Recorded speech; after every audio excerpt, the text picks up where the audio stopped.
Hello everyone, welcome back to the AKS Cost Management Series. Today I am joined by Sachi Desai, who is a product manager on the Azure Kubernetes service team, and she leads the work around improving efficiency, simplifying the deployment of AI and GPU workloads on AKS.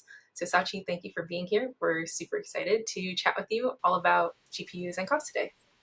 Yeah, thanks for having me, Kaysie. I'm excited to be here. So with the boom of AI, and we're seeing this across so many industries now, there is a huge increase in demand and also usage for GPUs from all kinds of industries, all kinds of companies of all shapes and sizes, and so many interesting use cases too, from gaming to model training, video processing, medical imaging, so many interesting use cases. But with this growth, there's also increasing complexity around ensuring that GPUs are efficiently used, because they're expensive and hard to secure.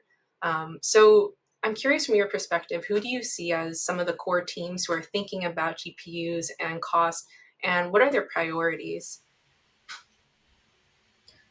So that's a great question. I would say that across all of the industries that you mentioned, there are a range of different use cases for GPUs. So the teams that are focused on the optimization of GPUs for these range of workloads can be your Kubernetes operators, your platform administrators that are really managing these resources on behalf of their application developer teams, and also trying to streamline the management of those resources, setting them up, getting them kickstarted for use and like long-term availability for their application developer teams.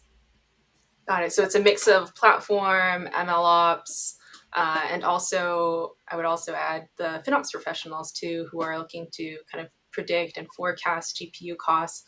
And it's all about the coming together of these different teams to drive effective strategy and drive some cost optimization. So, from the kind of platform and infra perspective, can you share a bit about how GPUs and CPUs are different, both from the cost perspective as well as the hardware perspective?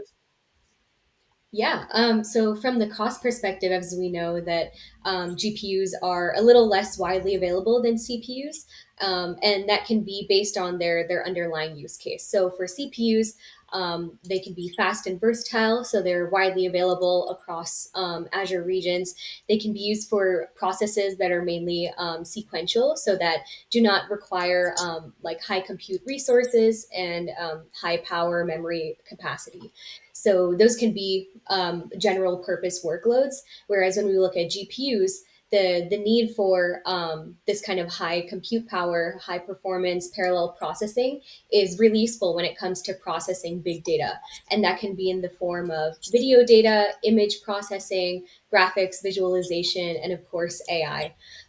So we see that many different vendors that are out there are developing these GPUs and optimizing the underlying hardware so that they can really power these kinds of large scale workloads. And how about from a utilization perspective too? CPUs and GPUs are slightly different. Typically, for GPUs, it's the default is a exclusive access type of model, and you're paying for this entire GPU, and how you um, package and deploy your application can have a huge impact on how efficiently those GPUs are utilized. So I'd also love to learn, like, if I have a workload that is ready to leverage a GPU, where do I even get started when it comes to picking the right GPU? Are there considerations I need to make around cost or the region, capacity, performance? Can you share a bit about that? Yeah, all of these areas are actually important to consider, and it can be a bit of a learning curve to understand what are the needs for your workloads with starting off, especially given that there can be an initial investment into the GPUs that you're looking to deploy onto. So, taking a look at this first category here, we have your workload type. So, are you looking at large scale training jobs? So, lots of data that you have to process in parallel, or inferencing that may not require as strong of compute power or different types of compute resources versus graphics and visualization, which may be using other types of libraries for that kind of workload. Um, Similarly, you have to look at your GPU memory, the ratio of memory to CPU, RAM, determining CPU is a bottleneck, and having observability over your workloads can be really important from the start throughout your workload deployment and really optimizing throughout. Taking a look at cost. So if you're really cost conscious, then understanding what are the limitations of and advantages of spot GPU VMs. When can you maybe fail over from your reserved compute onto spot if that is needed at certain times or in certain Azure regions based on availability. And we'll dive into a bit more of these categories afterwards, but yeah, scalability, Kubernetes setup, all of these can be important considerations from the start. They shouldn't be a barrier to getting started with GPUs, and we can give some tips on how to speed that up in the beginning for your GPU workloads. Yeah, I love how you've laid this out, all of the different things to be considering. Are these factors that should be considered the first time someone is provisioning a GPU, or are these factors that should be continuously kind of revisited as the GPUs are being optimized throughout the life cycle of the application deployment process? That's a great question.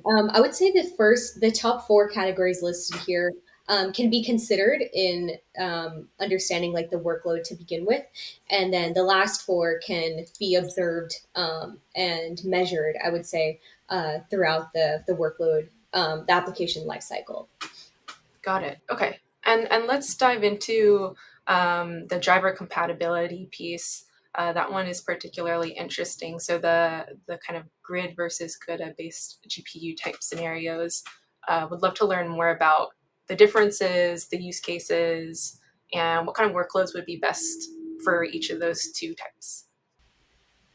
Yeah, so the GPUs, some of the GPUs that are available on AKS and Azure today are offered by NVIDIA. And NVIDIA has two different driver compatibility. So we would split it into grid versus CUDA. So grid drivers are designed for GPU acceleration for primarily for graphics visualization workloads. Grid can enable GPU access and is optimized for the graphics workload. So it supports these range of libraries that are listed below. And CUDA, on the other hand, is also an NVIDIA programming model that enables the use of GPUs for general purpose computing and is often used in AI and high performance compute scenarios, not just graphics. So CUDA applications must interface directly with the GPU hardware, and CUDA is like the bridge from your application to your GPU. So when we're looking at the VM sizes that are available on Azure that are NVIDIA based, some leverage the grid driver and are recommended with grid being on the host level and the guest VM, and others are CUDA based. So it's good to understand that also for architecting your application, whether you're using CUDA libraries or you're using more graphics visualization libraries. That's what would be more compatible with the VM nodes that you're provisioning on your AKS cluster. Very interesting. And then you mentioned also the different use cases. Are there certain Azure VM sizes that are more compatible for each type of driver? Are there different support models? How do those also differ?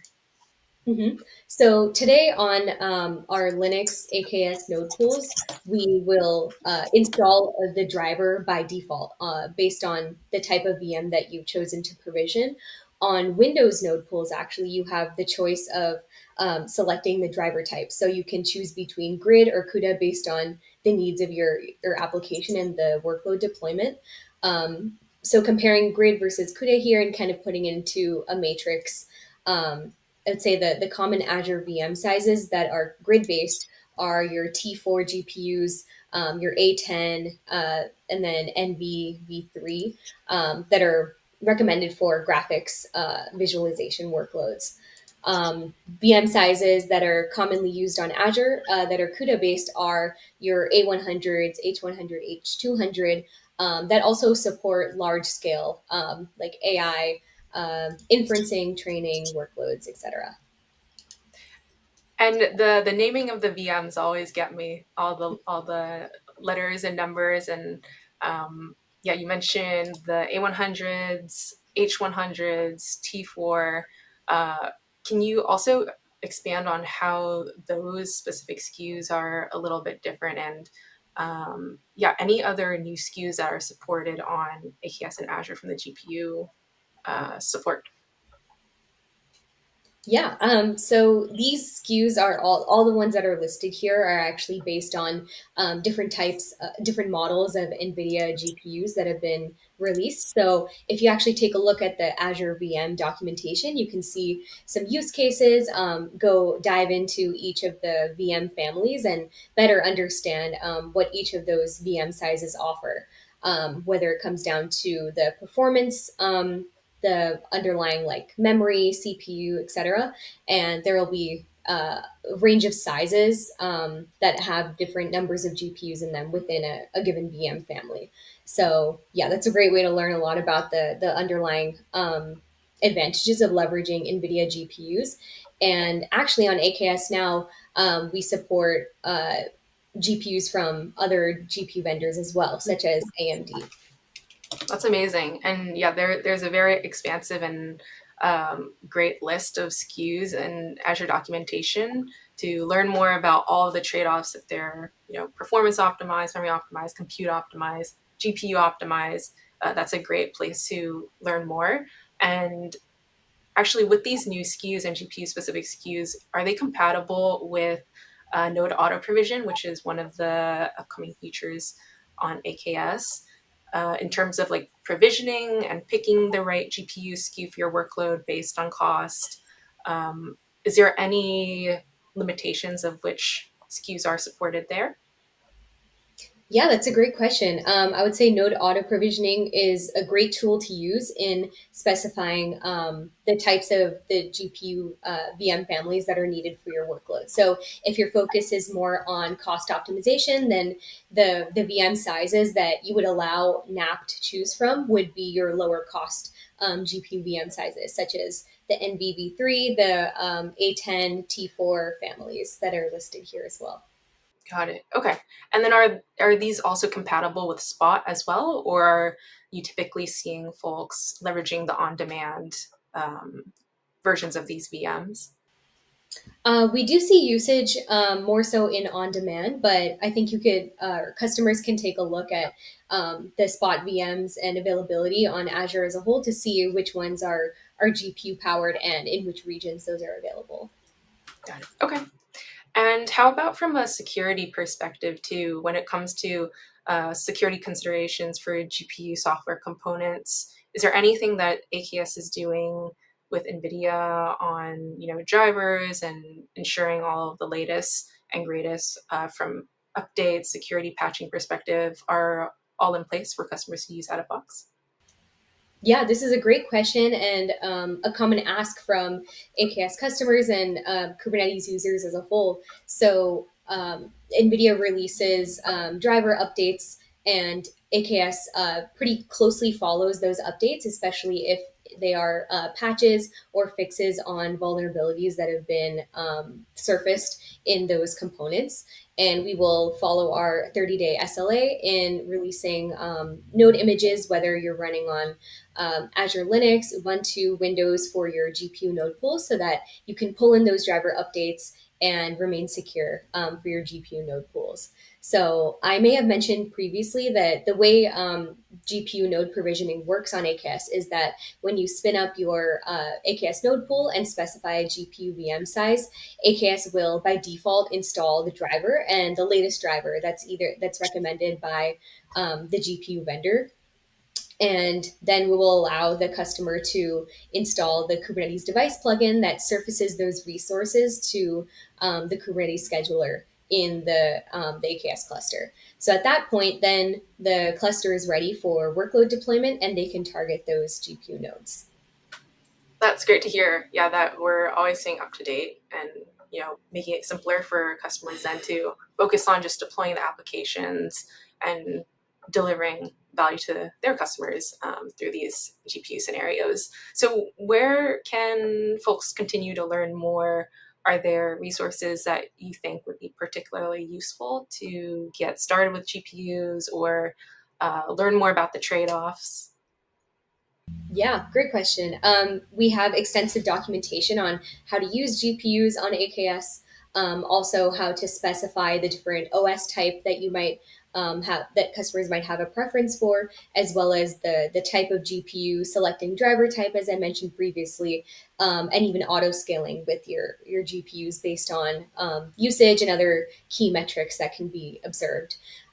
So we have a list of starting points for considering your GPU enabled node pools and your GPU powered workloads. So I guess to summarize on some of the points that we made earlier, it's good to determine if you're working with NVIDIA GPUs, whether you need grid or CUDA based GPU VM sizes, and of course to understand the compute requirements of your workload. If you know that your workload is bursty or you have predictable traffic, that could be good in determining what is the range of VM sizes that then you can give to Node Autoprovision, for example, to then pull in whichever VM size and the specific one within the VM family that's needed for the compute requirements of your workload at that specific time. And as we also mentioned, so it's good to validate your application's compatibility with the newest driver versions to stay secure, to stay up to date, and to also avoid any disruptions as AKS rolls out node image updates. Amazing. Well, thank you so much for sharing all about the kind of foundational factors to consider when picking your your GPU VMs, and where to learn more. Would love to continue the discussion and dive into more strategies on how to actually optimize your GPUs from sharing and splitting, multi-tenancy strategies.